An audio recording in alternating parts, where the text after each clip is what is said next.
Hi, everyone. It's Amanda Rieger Green. Welcome to Soul Sessions. So excited you're here today. I'm so excited to be here today. I am going to discuss the astrology for August. And if you listened to the podcast before this, I did a whole numerology podcast where I focused on the numerology between August and October because it's like a portal and a gateway, and there's a really beautiful code to play with. So that podcast stands alone, but of course, it also engages with the astrology. And both of them I felt like needed their own time and space to stand alone because there is quite a bit of energy to play with and to synthesize, but it's not about being overwhelmed. It's about tuning in. And this month, the theme energetically, not just astrologically or numerologically, is truly remembering that you are both the architect and the architecture, meaning it's like you're in the zone, you're in the field, you are both designing something and you are the design.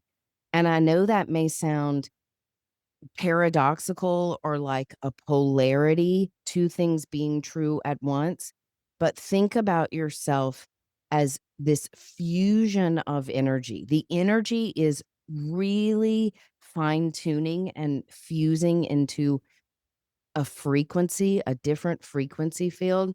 And the best way that I can conceptualize to explain this, and I keep thinking of this, is playing Tetris. I think about playing Nintendo when I was younger, and I mean, I'm born in 1980, so the OG Nintendo, but and the OG Tetris. Remember when you were playing Mario Brothers or Tetris or Jaws or whatever game you were playing? But I think about Tetris, and you're playing and you're moving the little deals to configure them into the right spot to make your lines at the bottom. And as you're doing it, you're in sync, you're on a roll. But as you get higher and higher in the levels, the Tetris speeds up. And there's that moment or multiple moments, let's say, I can remember like in playing Tetris, where it's like anxiety ridden and you're like trying to keep up because the speed is getting higher and you can feel yourself kind of crunchy and intense. And then there's this fusion moment where you are not only playing the Tetris, you are the Tetris. It's like it's clicking, you're in the flow, but it's happening so rapidly. So it's like for a moment, the anxiety melts and you are the Tetris. Like you are the architect and the architecture. And then you come back right into anxiety and frustration and boom, you lose. It goes all the way up to the top. Think about it that way. And I was in Pilates this weekend and we were doing something standing up on the side of the reformer on this box with these heavy weights. And I'm completely having to engage my body and my core. There's a little bit of fear of imbalance in what we were doing. Like I could totally face plant and have a party foul in the middle of Pilates. So I'm having to engage my core, my focus, my breath, my gaze, the whole works. And there would be these moments while I'm doing the exercise where it's like all of a sudden the focus, the engagement, the fear, the core, oh my gosh, I'm gonna face plant would like melt away for a moment. And it was like I wasn't just the mover, I was the movement. I was the machine. I was the reform. Like it was like everything fused for a split second. And then I would jump back into fear and my core and my alignment and the pain that was going on in my glute. Like, is this over yet? But it's like a moment and then you lose it. A moment and then you lose it. That's what August feels like. We are fine tuning something. And really, we are fine tuning something through February, March of 2026. But August feels like a precision point, like a point of entry. So think about yourself as both the builder and the design and shifting from seeker to the source code and the signal, being all three. It's this precision of signal and quantum design. And when I tap into that energy, It's six-dimensional energy, if I'm gonna explain it in human linear terms. It's not fifth dimensional, heart-centered love, compassion, this just kind of melting of body. It is this divine design where you are the designer and you are the design. And that's what the sixth dimension is like. And if, again, another way to explain that easily or practically, it's like virtual reality. You're in the sixth dimension to me is it's very much sacred geometry. And you're playing in the sacred geometry. You're designing, but you are the design.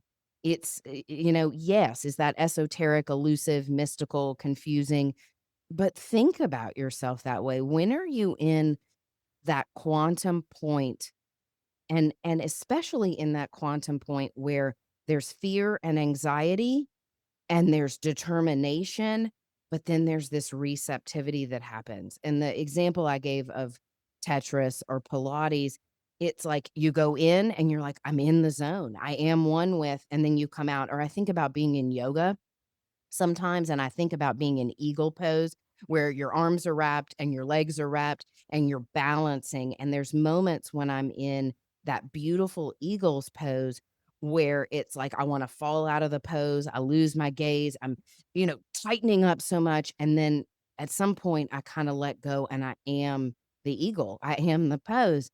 That's the energy that is really magnificent this month.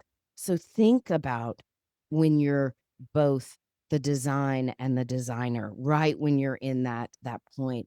And the other big theme is polarity as a portal.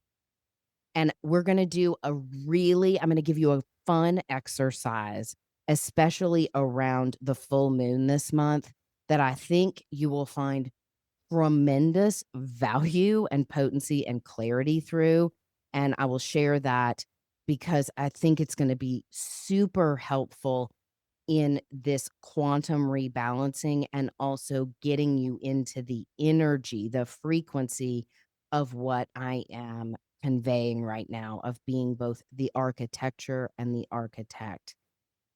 And there's a tremendous amount of confluence of energy happening astrologically in August, but it also feels quieter, maybe like a little calm before the storm, a little bit of a respite, and then not. It's like it's both. It's kind of like, okay, everything's good. I'm okay. Okay, maybe I'm not okay. So it's a little bit, I'm not going to say push and pull, but it feels like it's stretching us, it's expanding us and testing the limits of where we are now, where we have evolved and what we're evolving into. So it's nuanced, fine tune yourself. Let me go through the roadmap. First and foremost, at the very end of July, Venus entered Cancer. And I don't think I said this when I did the July forecast because there was so much going on. I forgot to say July 30th, Venus is moving into Cancer, but Venus shifted into Cancer and is now in that energy field.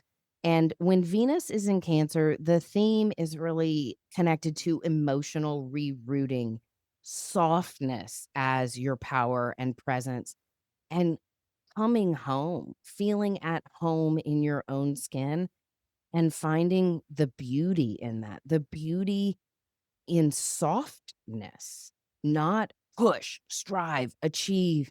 The poetry of life is what I would call Venus in Cancer. And a great question to tune you in would be something like, what does it feel like to find safety, not so much as a concept, but as a frequency? And that speaks back to what I started off with, is that moment when the fear and anxiety dissipates and the edge softens and you're right there in the point. So not so much safety as a concept, but as a vibration, as a frequency. And Venus softens the field. So allow this to be a beautiful prelude into whatever is shifting for you, a softening through this beauty. On August 6th, Mars will enter Libra. And this is very significant because Mars entering Libra, an air sign, in those first few degrees of Libra. First of all, Mars is the ruler of Aries. What is the polarity of Libra? Aries. Is Mars comfortable in Libra? Nope. Does Mars give us a lot of opportunity for growth in Libra? Absolutely. But what is even more significant about this is as Mars enters Libra in these first handful of degrees, think about this. Uranus is in the early degrees of Gemini.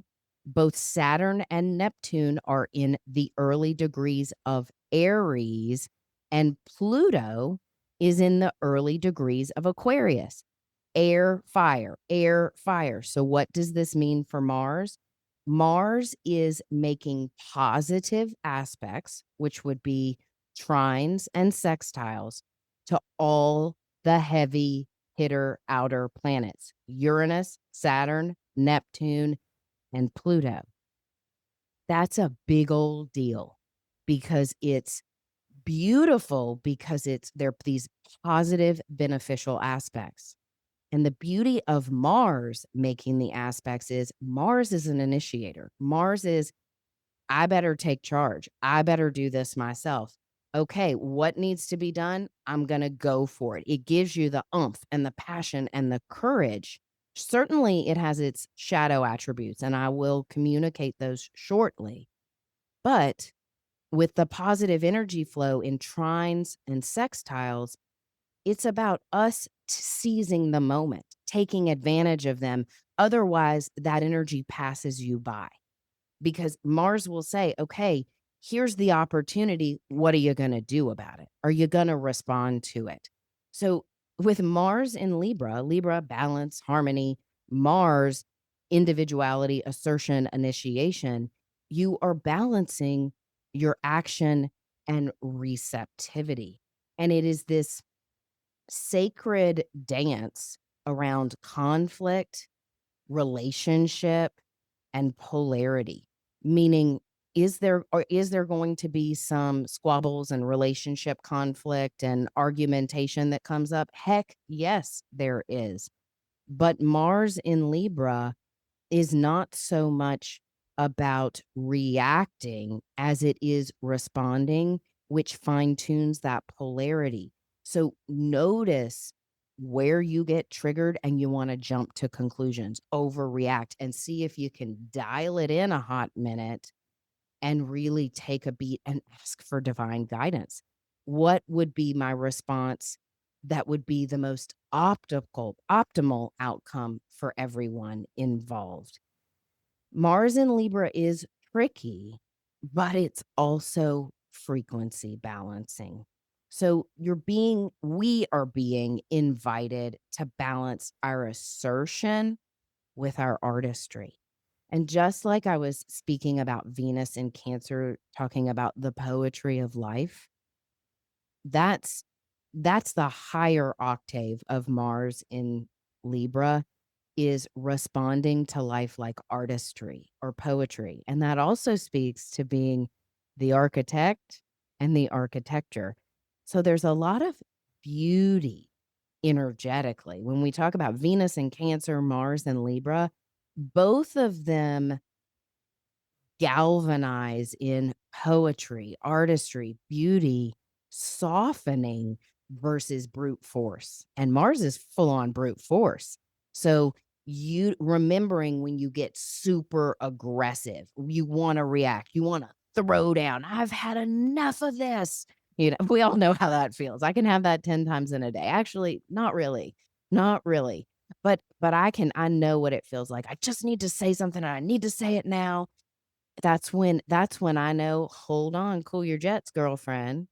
Like, take a beat, absorb this, ask for some guidance, and whether it's divine guidance or a trusted friend, Libra is about relationship, and what am I learning through the other? But I think this call to action with Mars in Libra is more about how am I becoming more true to myself and in tune with myself and refining polarity, coming into that quantum point.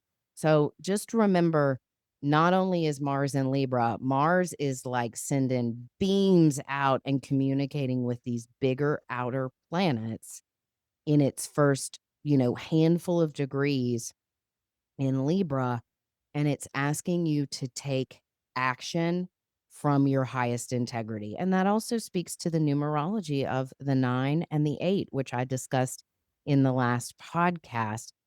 This energy theme really melds well with it. It's a beautiful, beautiful astro numerological code. On August 9th, there is a full moon in Aquarius, and I'm going to discuss that in detail here in a bit. But here's the kicker. August 9th, the full moon is in Aquarius, and then August 11th, Mercury stations direct. And then if I jump back, 8/8 is the actual Lionsgate portal, and it extends through Mercury stationing direct. When we look at the portal itself, the apex energy is August 8th, and not because the astrology is perfected at that time. It's the numerology code lines up with it too. But we are in this portal of energy during the Lion's Gate, the full moon in Aquarius, and Mercury stationing direct. It is a potent energetic time. And I'm going to come back to it and detail it out and give you this exercise that I've come up with that I'm like, oh my gosh, this makes so much sense. In a few minutes, let me go through the astrology for the second half of the month. After those transits, the sun will enter Virgo on August 22nd. And catch this, August 23rd, just after the sun enters Virgo, there's a new moon at 0 degrees Virgo. So it's like an initiation point, a quantum point, and Virgo is about practical action, building things practically, solid foundation, day-to-day life and routines. So it's like we are moving through this beautiful portal of energy this month that has these these attributes that feel like they flow, like it's a setup. It feels very beautifully orchestrated. It feels like a symphony to me this month. And do symphonies always go off perfectly? And do you have a lot of things going on in a symphony? You got a conductor and you got a lot of people playing instruments and making it work. There's a lot of moving parts, but it's more about being, the conductor and the composition, the conductor and the music, the composer and the symphony. Again, it's speaking to that. So I'll talk a little bit more about the Virgo new moon after I discuss the Aquarius full moon. Venus will enter Leo on August 25th, and Venus moving from Cancer, which it will be in until the 25th, to Leo is a beautiful stair step, because as Venus enters Leo, and we move from August into September, it's about radiance and receiving, joy, magnetism. So everything that you are engaging with up through the 25th, Leo takes it and it's like it brings your show on the road, so to speak. It's about magnetizing in and allowing your creative field to reflect back to you. So it's kind of like whatever you tune into and hone in on and practice and assimilate the first 2/3 of the month, Venus in Leo starts magnetizing new people, places, and experiences towards you based in your growth and where you are. And listen, don't get down about this if, like, on the 27th of the month, you're like, "Great, I got a speeding ticket." You know, like, and you're like, "What am I magnetizing in? I'm breaking the law. I'm just unlucky." Think higher than that, live higher than that. Life happens, little things happen, but also, when we do get pulled over and the cop pulls us over, do they let us off with a warning, or is it a really uncomfortable interaction? Both of those things tell me something different. I get pulled over and I'm let off with a warning. Wow. I feel really grateful. Maybe I should pay attention a little bit more to my speed. Maybe I'm not as grounded as I need to be. Or I get pulled over and I get a real jerk of a cop and somebody is just rude and relentless and harsh, and I've had that happen before where I'm nice and kind of surrendering and the cop is harsh. And it's like, let go and let God. Like, you know what? It's a ticket. It happens. It's not the end of the world. How resiliently can I let go of that stuff and not be in fear or hold a grudge or hang into that low frequency?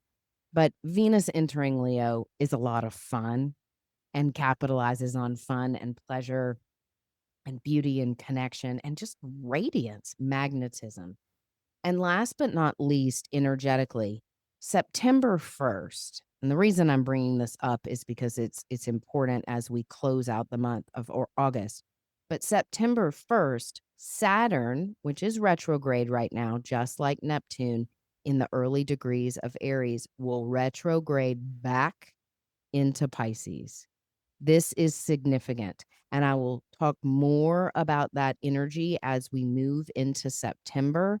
But what is significant about the end of the month in August is that Saturn is going to be on the world axis, the 0 point of Pisces and Aries, the end of the zodiac, the beginning of the zodiac, the alpha, the omega, the 0 point of Aries, right at the close of August is potent. It's a portal in and of itself. And that energy is beautiful. So there's significant things going on astrologically this month, but fine tuning your awareness and frequency is more the play. This softening of seeing, living, receiving, finding your zero gravity point, your center. It's finding your center. It's also at the end of the month, there's this step back, like in between the worlds of not only it's kind of like the way that I'm feeling it and sensing it, and the best I can describe it is, when we say the veil is thin, like if you think about the number 1111 or, any of the what the equinoxes and certain energy portals, it's like, oh yeah, the veil is thin right now. Well, to me, the very end of the month, beginning of September, the veil isn't just thin, it's like we are the veil. Again, 0 point. Like the veil isn't just thin, you are the veil. You are the skywalker between the worlds, between heaven and earth, between your inner life and outer life. So again, it is all about the communion of divine polarity and the sacred union of those coming back together. And what I'm going to share with you about the full moon in Aquarius is going to speak all to polarity, and it's a fun exercise. But just know that this month is this really curious and fun dance where you're fine tuning your field to be right in that 0 point, if even for 2 seconds, and noticing when you're in it. And then when you hop out and you either hop into anxiety and fear or you calibrate through and you're just let go, let God and love kind of energy. So let's jump back to the full moon in Aquarius. The full moon in Aquarius is on August 9th. It's at 17 degrees of Aquarius. And this moon is very visionary. It's freedom seeking. There's also some very curious astrological aspects that are bringing truth to light. So it's almost like there's a truth serum in this lunation. And full moons, think about it. They are polarities. It is like the sun lights up the moon, creates this polarity, and it sheds light on what is hiding beneath the surface. But this full moon and the astrology around it, especially with Mercury stationing direct in the hours and days ish leading, like after that, Mercury is standing still in the sky. We've got a lot of activity with Mars happening in and around this and the Lionsgate portal. Mars is engaging with the planets there's so much potency that it's basically showing you as both the architect and the architecture what design or scaffolding needs to be completely removed from your field. What are you fully ready to shed, to let go of, whether it is an attitude, belief, or behavior? It is people, places, and things, environments, something you have outgrown, a relationship, something going on with your health. And it's not so much about, I'm done today. It's about the potency of clarity of it's do or don't.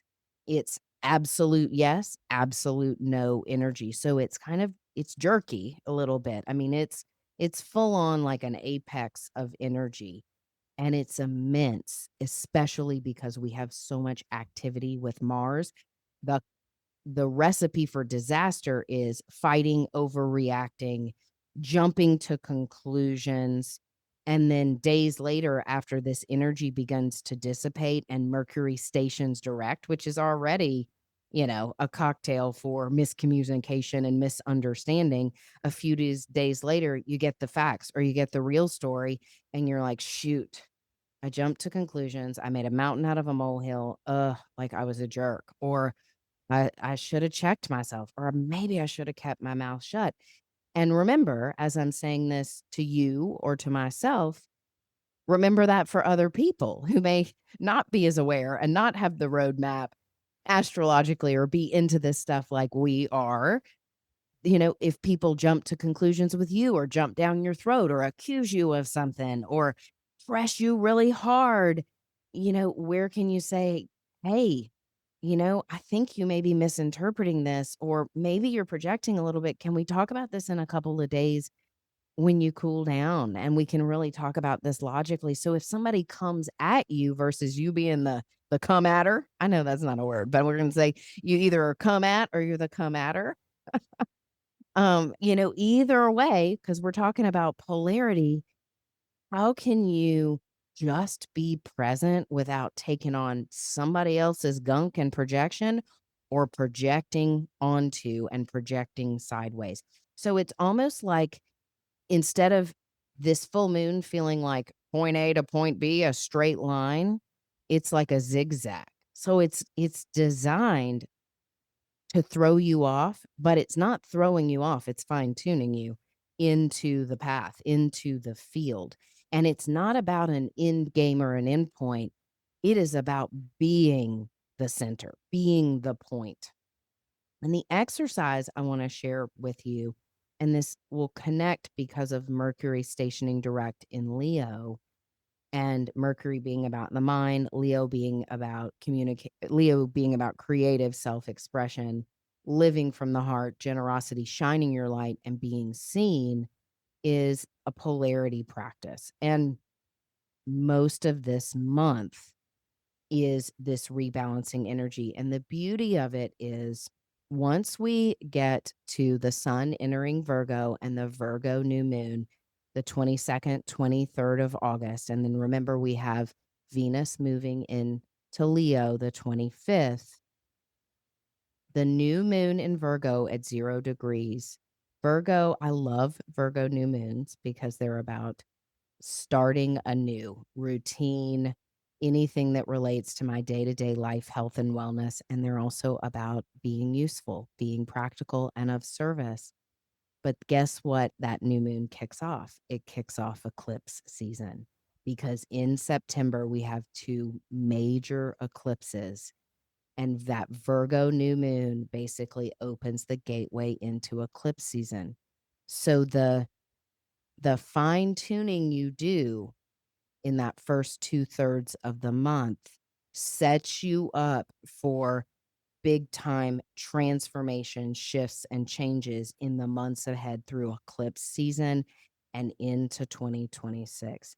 And you can use this polarity practice even at the Virgo new moon to see what you've learned, what has shifted. And from that perspective, that Virgo new moon, which I have something coming up on the Virgo new moon that I will talk about in a next podcast. And if you're not on my newsletter, you should hop on it. I don't send a ton of newsletters out, but there's a link to it in the show notes of this podcast. So get on the newsletter. But I will probably have a new moon ceremony to engage with and initiate eclipse season on that new moon. So stay tuned for that or hop on the newsletter for more details. But that Virgo new moon at the 0 degree point and the initiation of eclipse season, it ushers in some refinement of old lessons that have changed within us. And it's a very